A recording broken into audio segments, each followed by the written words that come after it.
अर्चनी वंदनी मुदमंगल में संत समाज, सत्संग प्रेमियों एवं श्रद्धा मूर्ति देवियों, हमारे जीवन की अभिलाषा क्या है, या यूं कहा जाए प्राणी मात्र की अभिलाषा क्या है, तो एक ही उसका उत्तर होगा, दुख से छूटना। दुख से छूटने की अभिलाषा हर प्राणी में है। वह मनुष्य ही नहीं, जितने मानवेतर प्राणी भी हैं वे दुख नहीं चाहते हैं। वे अपने कल्याण के विषय में तो नहीं सोच सकते हैं और पूर्णतः दुख से निवृत्त भी नहीं हो सकते हैं, लेकिन दुख वे भी नहीं चाहते हैं, दुख से वे भी छूटना चाहते हैं। एक जानवर को आप गले में रस्सी बांध करके खूंटे से बांध देते हैं तो छटपटाता रहता है, वो छूटना चाहता है उससे। हाथी को लोग बांध देते हैं तो छूटना चाहता है। अगर वो स्वतंत्र जंगल में विहरण करे तो उसका आनंद कुछ और ही होगा। हर आदमी स्वतंत्रता पसंद करता है, बंधन कोई नहीं चाहता है, परंतु समझ सही न होने के कारण जो काम करता है वे सब बंधन के ही करता है। छूटने का काम नहीं हो पाता है। आदमी सोचता तो है कि जो मैं कर रहा हूं वो सही है, लेकिन जिस काम के परिणाम में दुख हो, बंधन हो, अशांति हो, वह काम सही नहीं हो सकता है। एक चोर चोरी करता है तो उसे धन तो मिलता है, लेकिन चोरी करने के बाद पकड़ा जाता है, जेल जाता है, और कदाचित ऐसा ना भी हुआ लेकिन उसके हृदय में चौरत्व के संस्कार बनते हैं, उसका हृदय कचोटता है, तो वह समझता तो है कि हमने चोरी की, धन मिला, लेकिन कर्म का परिणाम दुखदाई ही होता है। गलत कर्म करने का परिणाम दुखदाई होता है, इसी को बंधन कहते हैं। तो मैं कह रहा था कि हर आदमी सुख शांति चाहता है, दुख से छूटना चाहता है। वस्तुतः हमारा जो मन है इस संसार में इस तरह से मिल गया है, संसार में नहीं कहना चाहिए, सांसारिकता में, कि उससे अलग कर पाना बड़ा मुश्किल हो गया है। जैसे उदाहरण कहा जाता है, दूध में पानी मिला दिया जाए, फिर उस पानी और दूध को अलग करना चाहें तो अलग नहीं हो पाता है। दूध और पानी एक सरीखे दिखता है। इसी प्रकार से हमारा मन सांसारिकता में ऐसा घुल मिल गया है, उससे हम अलग करना चाहें तो भी अलग नहीं हो पाता है। परंतु यदि उसका कोई उपाय किया जाए, युक्ति निकाली जाए, तो वह कार्य हो भी सकता है। दूध को गर्म कर लिया जाए और गर्म करके उसे जमा दिया जाए और जमा करके दही बना करके उसको मथ दिया जाए, तो उससे जो मक्खन निकलेगा, और उस मक्खन को यदि पानी में डाला जाए, वो मक्खन फिर पानी में मिलेगा नहीं, डूबेगा भी नहीं, मिलेगा भी नहीं, अलग ही रहेगा। यह काम हमारे मन का भी हो सकता है। यदि ज्ञान विचार की मथानी से हम अपने मन को मथें, तो जो सांसारिकता का पानी है उसके ऊपर ही मन तैरता रहेगा, लेकिन उसको मथ करके मक्खन निकालें। हम ज्ञान विचार के द्वारा पुस्तकों से, सद्ग्रंथों से और लोगों के वाणियों से सत्य बोध प्राप्त नहीं कर पाते हैं, मक्खन को अलग कर नहीं पाते हैं। दूध पानी मिला मिला ही हम ग्रहण करते रहते हैं। यदि उसे अलग कर पाए तो हमारा मन फिर सांसारिकता में नहीं मिलेगा। वही उदाहरण होगा, कमल पत्र है संतजन, रहे जगत के माए, बालक केरी धाय जो आपन जानत नाहे। उस प्रकार से हमारा जीवन हो सकता है। इसलिए हम अपने मन को देखें। हमारे जीवन में सबसे महत्वपूर्ण यदि कोई चीज है तो मन है। मन की धुलाई हम नहीं करते हैं, बाकी पूरे जीवन में हर चीज की धुलाई करते हैं, कपड़े से लेकर के बर्तन, घर द्वार, सब कुछ साफ धुला अच्छा लगता है। लेकिन अपना मन गंदा ही अच्छा लगता है। बाहर चमकाते चमकाते अंदर की चमक ही मिट जाती है। हमारा अंदर का चमकना चाहिए, बाहर कभी कोई गंदगी रह भी जाए तो चलता है। वैसे तो बाहर से भी सफाई शुद्धता की बहुत आवश्यकता है, लेकिन हम ये कर नहीं पाते हैं। और यही कारण है कि हम सुख से और शांति से जीवन जी नहीं पाते हैं। वस्तुतः हम जब साधना में आते हैं तो लगता है कि हमारा मन बहुत भटक रहा है, और इसका अनुभव उन लोगों को होगा जो शुरुआती दौर में साधना, विपश्यना, ध्यान करने का अभ्यास करते हैं। जो परिपक्व हो जाते हैं उनकी बात नहीं कहता हूं मैं, तो ऐसे व्यवहार करते हैं, बातचीत करते हैं तो अच्छा है, मन भी अच्छा रहता है, भटकता नहीं है, चंचल भी नहीं रहता है, पता भी नहीं लगता है। लेकिन जब आंख बंद करके अपने मन को देखना शुरू करते हैं, बस मन भटकना शुरू करता है और मन में जो कचड़ा होता है ऊपर आना शुरू हो जाता है। तब पता चलता है कि हमारे मन में कितना कचड़ा है, और उस कचड़े को जब हम देखते हैं तब बस घबरा जाते हैं। तब ये होता है, अरे इससे तो अच्छा था व्यवहार ही करते, बातचीत ही करते, ये क्या हो गया। आंख बंद करके ध्यान चिंतन शुरू किए, मन में तो बहुत खुराफात आती है। और ये बात पक्की है, आप कभी भी देखें, सुबह उठें तो सबसे पहले मन में वही बात आएगी जो आपने पिछले दिन निगेटिव कार्य किया है। जो निगेटिव व्यवहार हुआ है वही व्यवहार की बातें सर्वप्रथम मन पर आच्छादित हो जाती है। कि मन में होता है ये मैंने गलत किया, ये ऐसा हमें नहीं कहना चाहिए था, ये ठीक नहीं हुआ। मन निगेटिव बातें बहुत सोच रहा है, और वह कचरा जब सामने आता है तो आदमी ऊब जाता है। लेकिन संत जन कहते हैं, विचारवान, कि ऊबना नहीं चाहिए, उस कचड़े को धोने का अभ्यास करें। एक उदाहरण कहा जाता है, जैसे कोई कांच की बोतल हो, आप उसमें कोई रंग डाल दें और वह रंग सूख जाए, पानी सूख जाए, रंग उसके दीवार में चिपक जाए, और उसको देखें आप गंदा है, तो आप साफ पानी डाल करके उसे साफ करें। तो जैसे ही साफ पानी डालेंगे तो उस बोतल का जो रंग है छूटेगा और वो पानी भी गंदा हो जाएगा। लेकिन उस पानी को फेंक दें, दोबारा डालें तो थोड़ा गंदा होगा। 4-6 बार उसमें पानी डाल डाल के साफ करके फेंकते जाएं तो एक समय आएगा कि उस बोतल का जो पानी है वो बिल्कुल साफ हो जाएगा। फिर अंत में जो डालेंगे वो जस का तस साफ पानी रहेगा। यही दशा हमारे मन की है। हमारे मन में जब कचरा उत्पन्न होता है, मन में जब सांसारिकता आने लगे, तो हम उसको साफ करने का प्रयास करें। मन भागे, मन में उद्वेग आए, अशांति आए और निगेटिव सोचे, फिर भी हम अभ्यास करते जाएं। एक दिन ऐसा होगा कि मन को साफ करते करते फिर मन बिल्कुल स्वच्छ हो जाएगा।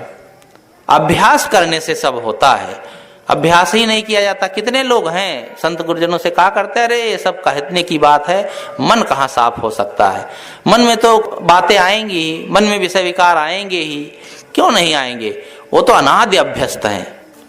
अनादि अभ्यस्त होने पर भी हम प्रयास करें तो वो धीरे धीरे ठीक हो, साफ हो सकते हैं। इसलिए मैं कह रहा था कि आदमी चाहता तो सुख है, लेकिन सुख का जो कार्य है वह नहीं कर पाता है। इस पर विचार हम करें तो हमारे जीवन का दुख मिट सकता है। कबीर साहब ने कहा भी है कि करो विचार तो सब दुख जाई। आदमी का एक दुख मिटने से उसे शांति नहीं मिलती है। किसी के पास कपड़ा ना हो, कपड़े मिल जाएं तो उसे संतुष्टि उतने से नहीं होती है। फिर उसे मकान चाहिए, मकान हो जाए तो फिर गाड़ी चाहिए, बहुत सी चीजों की आवश्यकता है। एक ना एक दुख बना ही रहता है। लेकिन अगर वो विचार कर ले, समझ उसकी सही हो जाए तो कोई दुख नहीं है। सारे दुख मिट जाते हैं जब हम विचार करते हैं। आप कहेंगे विचार क्या करें? विचार करने से दुख कैसे मिटेगा? मानो भूख लगी है तो विचार करने से तो भूख दूर नहीं हो जाएगी। हाँ, विचार करने से भूख दूर नहीं होती है। तन की जो भूख है वह द्रव्यों से दूर होती है।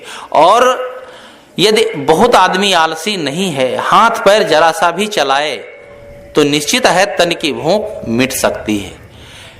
वास्तव में भूख तो सबसे बड़ी है मन की। मन की हम भूख कहाँ मिटा पाते हैं? सदगुरु अभिलाष साहब जी के गुरु सदगुरु रामसूरत साहब जी ने एक साखी कहा है कि तन की भूख तनिक है, तन की भूख तनिक है, तृप्त पाओ या शेर। मन की भूख अथाह है, तृप्त न पाए सुमेर। तन की भूख थोड़ी है, पाव दो पाव, अरे बहुत खाएगा शेर, 2 शेर खा लेगा, कितना खाएगा? अब कोई कोई वीर होते हैं तो 4-6 किलो भी खा जाते हैं। मैं एक सच्ची घटना बताऊं, राजस्थान की एक भक्त थे तो वो लड्डू खाने में इतने वीर थे कि उनको भंडारी एक बार खिलाने लगे तो 22 लड्डू, और एक लड्डू एक पाव का 22 लड्डू खा गए, लेकिन वो मना नहीं किए। भंडारी के और लाए तो उन्होंने कहा अरे अब रहने दो, नहीं तो सब खत्म हो जाएंगे, हम ही खा जाएंगे। तो ऐसे वीर, तो ऐसा वीर तो शायद कोई हो, खाने वाले भी होते हैं। एक बार मैं बचपन में देखा, एक आया, गरीब था, लेकिन पता नहीं वो इतना कहाँ से खा लेता था। जन्मभूमि की बात है कि वो हमारे 8-10 लोगों के परिवार का पूरा भोजन उसको खिला दिए, फिर भी वो बैठा रहा। दोबारा रोटी बना करके दिए, मतलब 10-12 लोगों का भोजन अकेले उकर गया। तो ये तो खैर अपवाद है, मैं ऐसा कोई शायद हो, लेकिन थोड़ी में आधा किलो 1 किलो में तो भूख शांत हो जाती है। लेकिन मन की जो भूख है कितनी है? सुमेर पर्वत के समान।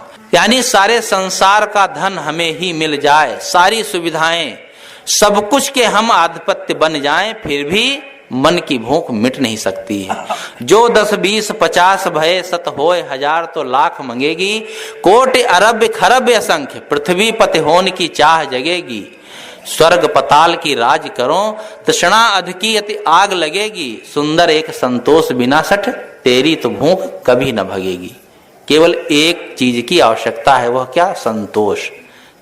संतुष्टि यदि मन में हो जाए, जीवन में हो जाए, तो फिर जो मिलेगा बस उतने में ही लगेगा बहुत है। कोई इच्छा कामना रह ही नहीं जाती। आवश्यकता की पूर्ति तो लगभग सबकी होती रहती है, कामना और इच्छा की पूर्ति सिर पटक करके भी नहीं हो पाती है। और यही कारण है कि हर आदमी दुखी है। हम अपने दुख को मिटाएं।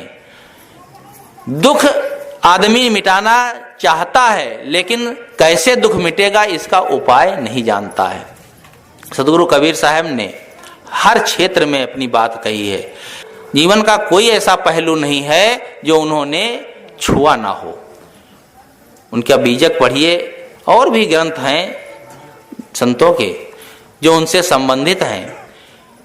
उन्होंने जीवन का हर पहलू छुआ है, चाहे वो अध्यात्म की बात हो, चाहे व्यवहार की बात हो, या कर्मकांड की बात हो, जात पात की बात हो, अंधविश्वास की बात हो, चमत्कार की बात हो, कोई भी पहलू अछूता नहीं रहा है।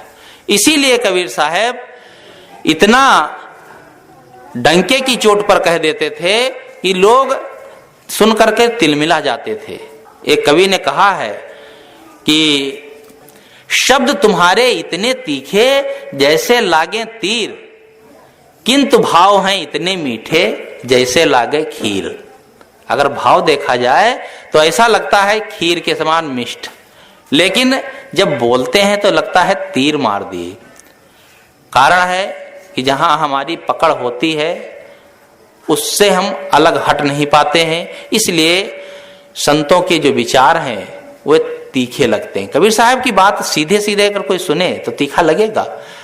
कई शब्दों में कहा है। एक उदाहरण, जैसे कबीर साहब कहते हैं, संतों बोले ते जग मारे, अन बोले ते कैसे बनी है, शब्द ही कोई ना विचारे।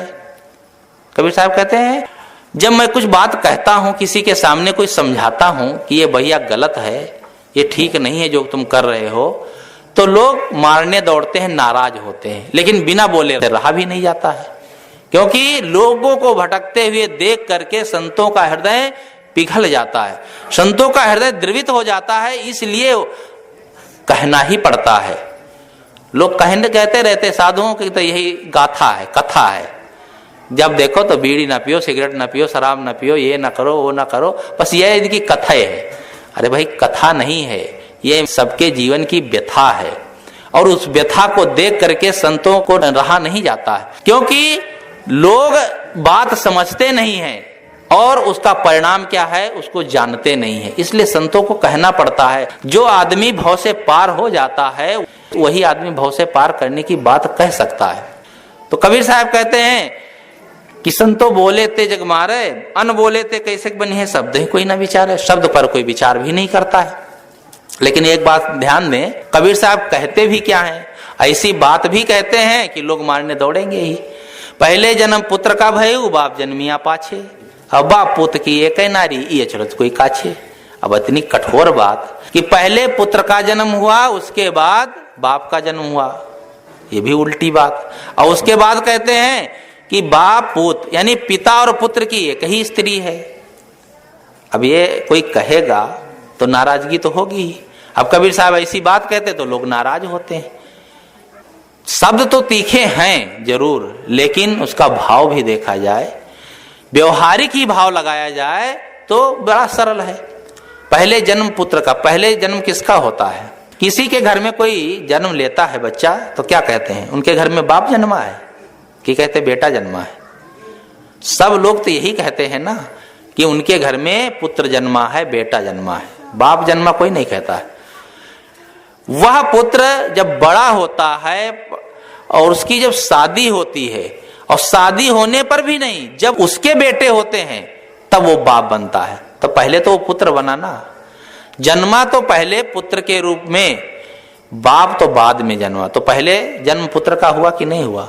बाप का जन्म तो बाद में हुआ, यानी बाप तो बनने का नंबर बाद में आया। अब बात में लोगों को समझ में आती, हाँ ये बात तो हो सकती है। और दूसरी बात, बाप पुत्र की एक नारी, जितनी सृष्टि है पिता पुत्र के संयोग से, प्रकृति और पुरुष दो ही से ये पूरी सृष्टि बनती है, और इस पर कोई विचार करता नहीं है। मेरे कहने का मतलब है, कबीर साहब जो बात कहते हैं अगर समझ में उसका अर्थ आ जाए, कबीर साहब ही नहीं जितने भी महापुरुष हुए हैं, चाहे भगवान बुद्ध को ले लीजिए, महावीर को ले लीजिए, क्या किसी को भी लीजिए, जब उनकी वो बात कहते हैं तो लोगों को समझ में आती नहीं है। लेकिन यदि उसका भाव देखा जाए, उसकी गहराई में जाया जाए, तब पता चलता है कि ये बात बहुत सत्य है। लेकिन आदमी भोगों के कामना के कारण, लिप्सा के कारण, सांसारिकता में उलझा होने के कारण इन बातों को समझ नहीं पाता है। महापुरुषों ने हमें आंखों में उंगली डाल डाल के जगाया है, लेकिन हम जाग नहीं पाते हैं। जो चमत्कार महापुरुषों ने अपने जीवन में दूर करने के लिए, अंधविश्वास दूर करने के लिए कमर कसा और दिन रात उसको दूर करने के लिए प्रयास किया, वही चमत्कार उन्हीं महापुरुषों पर लाद दिया गया। ये बात कोई मानने को तैयार नहीं है। कबीर साहब ने कहा, तहिया हम तुम एक ही लो हो, एक ही प्राण व्यापक मोह। जैसे तुम पैदा हुए वैसे हम पैदा हुए, सारा संसार हुआ, कोई नए ढंग से नहीं होता है। अपने को जगह जगह मनुष्य ही कहते हैं, लेकिन उनको बना दिया गया परब्रह्म परमात्मा, उन्हीं पर सारा चमत्कार लाद दिया गया। और इतना ही नहीं, भगवान परमात्मा बना देने मात्र से ही नहीं, उन पर एक चमत्कार नहीं, इतने इतने चमत्कार ला दिए गए। अगर वो आज होते तो अपने ही अनुयायियों को फटकारते कि ये क्या करते हो। बहुत से चमत्कार हैं, एक दो का कहां तक कहा जाए। कबीर साहब बैठे थे, गोरखनाथ आए तो कबीर साहब ने कहा, अरे गोरखनाथ तो आ रहे हैं, सिंह पर बैठे तो चौकी पर बैठे, क्या चौकी चलने लगी।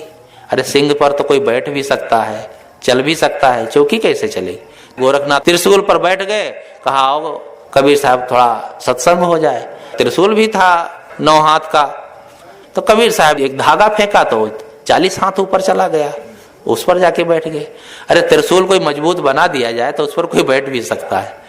हर पंथ के अनुयायी सोचते हैं हम अपने भगवान को, अपने इष्ट को पीछे क्यों रखें। अब बहुत बड़ाई करने से किसी का कल्याण नहीं होता है। हम अपने गुरु की बड़ाई करें, महापुरुष की बड़ाई करें, अपने मान्य ग्रंथ की बड़ाई करें, करते रहो। करते रहने से किसी का उद्धार नहीं होता है। अरे उन्होंने जो जीवन में किया या कहा, उस पर हम विचार करके जीवन में अपनाएं, तब हमारा उद्धार होगा, हमारा लाभ होगा। वो हम काम कर नहीं पाते हैं, बस केवल बड़ाई हाँकते रहते हैं। बड़ाई हाँकने से क्या होता है।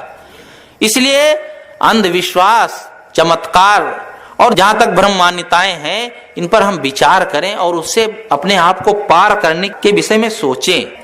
कि एक जगह सर्वधर्म सम्मेलन था। सर्वधर्म सम्मेलन का मतलब है जहां पर सब मतों के लोग इकट्ठे हों।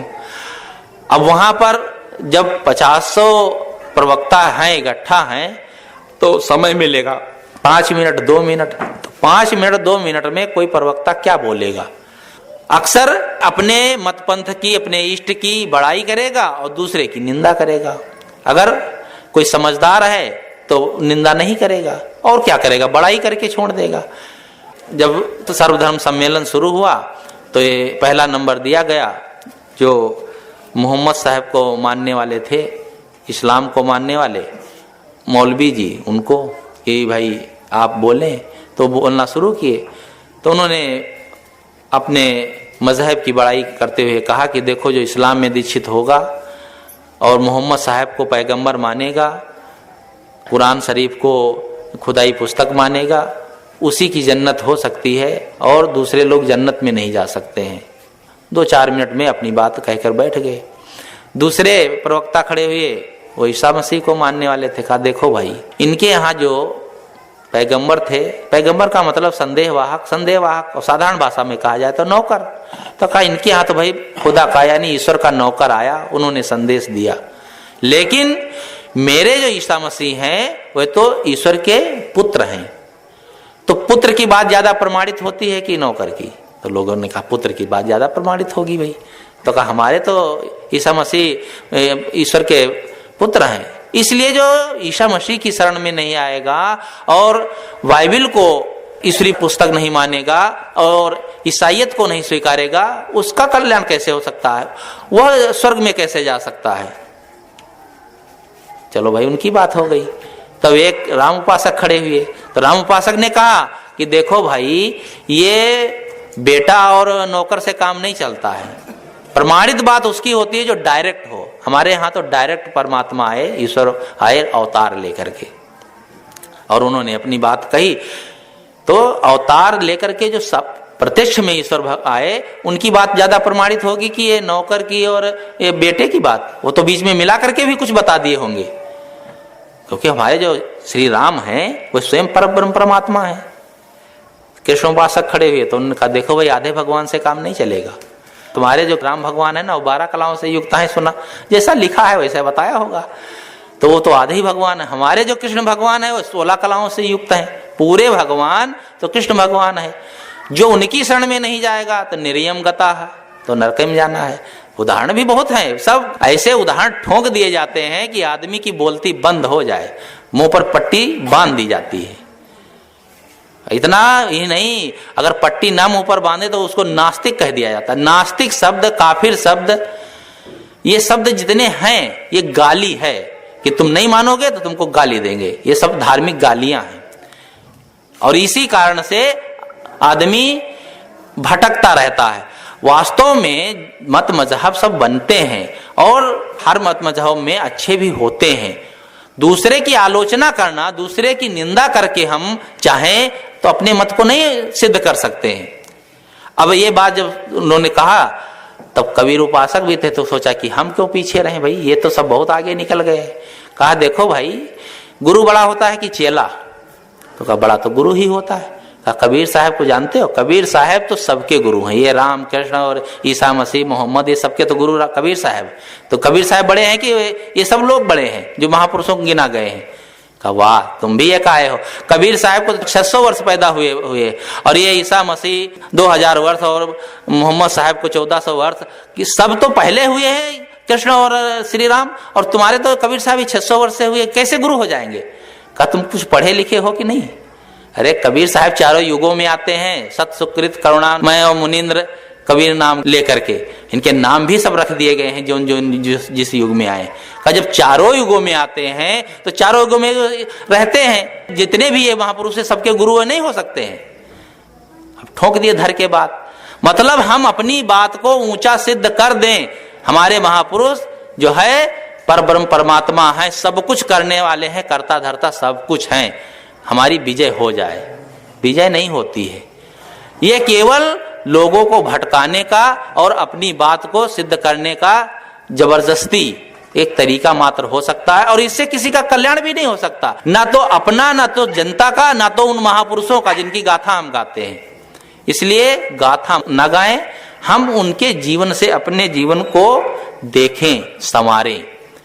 सदगुरु कबीर साहब, भगवान बुद्ध, भगवान महावीर, जो भी महापुरुष हुए हैं, कहां तक नाम गिनाया जाए, उन्होंने जो जीवन में किया है, अपनाया है, उसको हम आचरण में उतारें, तब हमारा कल्याण हो सकता है। तो मैं कह रहा था कि जीवन में दो क्षेत्र होते हैं, एक व्यवहारिक और एक पारमार्थिक। व्यवहारिक क्षेत्र के बारे में बहुत से लोग जानते हैं और व्यवहारिक बातों को समझते भी हैं, उसको ठीक से जहां तक हो सकता है गलत नहीं होने देते हैं। कोई भी सामान खरीदते हैं तो जांच परख कर खरीदते हैं, कोई भी बात कहते हैं तो जांच परख कर समझदारी से, व्यवहार में थोड़ा सावधान रहते हैं लोग।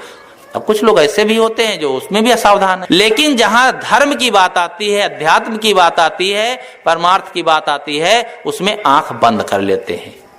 उसमें तो सत्य वचन महाराज कह करके ही बस बेड़ा पार।